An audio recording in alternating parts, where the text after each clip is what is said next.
რას დავდივით, იმაზეც ვაკეთებ და იმაზე მოკლედ დროში. შეიძლება მართლაც ევროპაც გავავოცოთ. Поздравляю весь личный состав. კარგი მანევრია ძალიან. იაპონიაში გადაცემა. ეს არის ვაშა გადაცემა. თენგიზ გოგუტიშვილის პოდკასტი.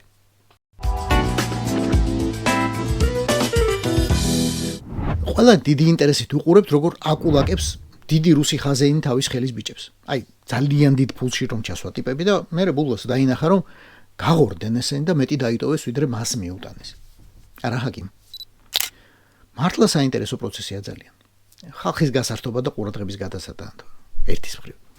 მეორეს მხრივ კი სრულიად მკაფიო სიგნალების გასაგზავნოდ. არასდროს დაივიწყო ვინ გაშოვდინა პირველი მილიონი. იმიტომ რომ როგორც კი ამას დაივიწყებ, თავისივე მოსუქებულს თვითონვე დაგფერთხავს. არა გრიგოლ. ოღონდ რომ იცოდეთ, ეს არაა ცალკეული ამბავი. არა ჯუაჩერ. პარალელური პროცესია. სარკისებური. ანარეკლი იმისა, რაც ხდება რუსეთში. სადაც უფრო დიდი ხაზეინი, უფრო დიდ მონებს აკულაკებს. 2022 წლიდან 2026-ის ივნისამდე რუსულმა სასამართლოებმა ბიზნესმენებს ჩამოართვეს 91 მილიარდ დოლარზე მეტის ქონება. ახლა ნუ დავიწყებთ გარჩევას, პატიოს ან გზით ჰქონდათ ეს ფული ნაშოვი თუ არა. რუსეთში აბა რა უნდა პატიოს ამ ფულს. მაგრამ არც ეგ იგმარეს. კრემლმა დაუარა თავის ბიზნეს გვარდიას და სთხოვა, უბრძანა, ნებაყოფლობი დაეთმოთ მოგების ნაწილი ხაზინისთვის. სულეიმან ქერიმოვმა მაგალითად პირობა დადო, რომ ბიუჯეტს აჩუქებდა მილიარდ 400 მილიონ დოლარს. სხვებმაც გაიკრეს ჯიბეზე ხელი და საერთო ჯამში ამ წლის ბოლომდე 4 მილიარდამდე დოლარი შეგროვდება. მაგრამ ეგეც არაა საკმარისი. ეს თანხა გადაფარავს ნავთობისა და გაზის ექსპორტის ვარდნით ამ ზარალის მხოლოდ 15%-ს. დანარჩენი არალი. იმ ძალიან მდიდარ ოლიგარქთა შორის, ვინც ახლა ნებაყოფლობით იწეწება, ოლეგ დერიპასკა და ვლადიმერ პოტანინიც არიან. აი, ასეთ მონსტრებს რო აიზოლებ, ფულს ჩამოვიდნენ. უფრო წვრილ ფეხა მიხვდება, რომ სისტემას ვერ გაუძალიანდება. იმდენს მიიტანს, მერე რამდენსაც ეტყვიან. ომს აქვს მეორე მხარეც. კრემლთან დაახლოებული ოლიგარქებისთვის ძალიან მონგებიანი. ფინანსურად. სპეციალური სამხედრო ოპერაციის დაწყებიდან რუს მილიარდერთა რიცხვი 101-დან 155-მდე გაიზარდა. მათი ქონება 700 მილიარდ დოლარამდე გაიზარდა, რაც რუსეთის სახელმწიფო ბიუჯეტზე გაცილებით მეტია. ადრე ამას ეკონომიკის ზრდით ამარხლებდით, მაგრამ წელიწადია ზრდა შეჩერებულია. უმნიშვნელოვანესი დარგები წამგებიანი გახდა. ესენი კი ვერა და ვერ გაწყმენ. და მე კიდევ ერთი რუსი ოლიგარქი ვიცი, ვისი ბედიც პირდაპირ არის დამოკიდებული პუტინის კეთილგანწყობაზე. ის ახლა რუსეთში არ ცხოვრობს, მაგრამ კგბ-სთან როგორ გინდა რომ ჭიპლარი გადაიჭრა.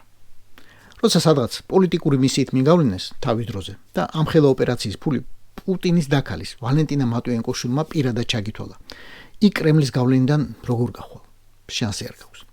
ამიტომ საერთოდ არ გამიკვირდება თუ ჰაკიმასგან, გრიგოლისგან, ჯვანშერისგან, ვიღაცეებისგან, სხვათაგან ამოღებული ფულიც, ნაღდი თუ კრიპტოვალუტა. ახლა იქავე ბრუნდება, საიდანაც ყველაფერი დაიწყო. ვალს გადახდა უნდა. მაგას ზემო იმერეთში ბატების მწყებ პატარა ბავშვებსაც კი ასწავლიან ხოლმე.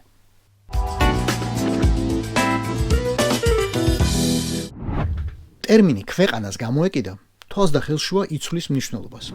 გაერო სტატისტიკით ბოლო 60 წლის განმავლობაში განვითარებულ ქვეყნებში სიცოცხლის საშუალო ხანგრძლივობა 68-დან 80 წლამდე გაიზარდა. გაცილებით დიდი ნახტომი აქვს საშუალოზე მაღალი შემოსავლის მქონე ქვეყნებს 41-დან 76 წლამდე. ანუ ისეთ ქვეყნებში როგორც არის ბრაზილია, სამხრეთ აფრიკა, მექსიკა, ჩინეთი. 1960 წლის შემდეგ ადამიანები 34-35 წლით მეც ცხოვრობენ. საშუალოს დაბალი შემოსავლის ქვეყნებში ცოცხლობენ 70 წლამდე. 24 წლიანი ნახტომი აქვთ. დაბალი შემოსავლის ქვეყნებში ადამიანები ცხოვრობენ თუ მაგას ცხოვრება ქვია 65 წელს, 23 წელი პლუს. ამ ზრდას აქვს მეორე მხარეს და კრიტიკოსები არ უშვებენ მომენტს, რომ ეს არ იყვიროს. მოსახლეობის დაბერება, რაც მართლა ტვირთია სამედიცინო სისტემისთვის, საპენსიო ბიზნესისთვის და მრავალი სხვა რამისთვის.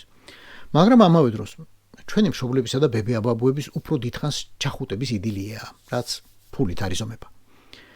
ახლა აფარეთ ეს მონაცემები თვალებზე ანტივაქსერებს და მოუყევით რამდენი ბავშვი თუ ზრდასრული გადაარჩინა რომელიმე ვაქცინამ, აი ამ აწლეულების განმავლობაში.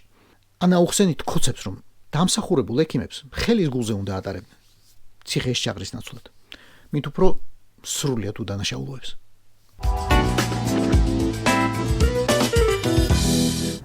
გერმანიის პარლამენტში ბუნდესტაგში ისტორიული დებატები გაიმართა. ქალბატონი კატრინ გებელი მემარცხენე გზნებარე სიტყვით გამოდიოდა და ქალთა უფლებებს ხომაგობდა. მაგრამ ერთი კაცი შეუჩნდა და აღარ გაჩერდა. ბუნდესტაგის წევრი პარტიიდან ალტერნატივა გერმანიისთვის, AfD, ყველას რო ეზიზღება პუტინისლების პარტია. რა უფლებები, რის უფლებები, რა შევიწროება, რა ფემინიზმი, რის ფემინიზმიო. ამას სიტყვა თქვა იმან ორი. ამან ორი თქვა და იმას სამი. ბოლოს მოუტრიალდა ქალბატონ გებელი და ძალიან აკადემიური ტონით მიახალა.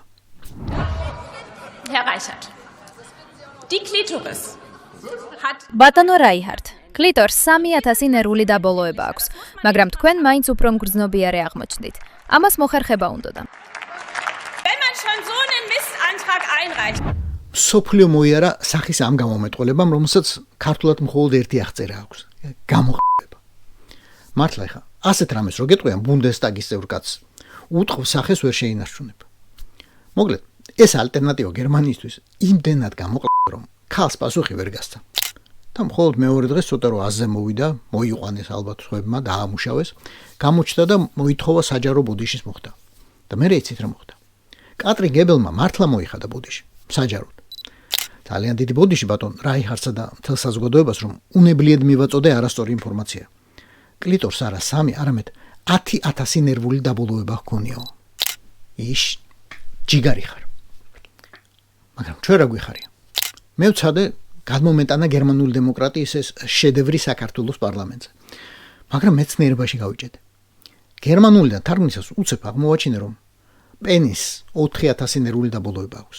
10-ზე ცოტაა. მაგრამ ერთ პატარა ქვეყანას კი ეყოფა. და აგე ჩემი თუ არ გჯერათ.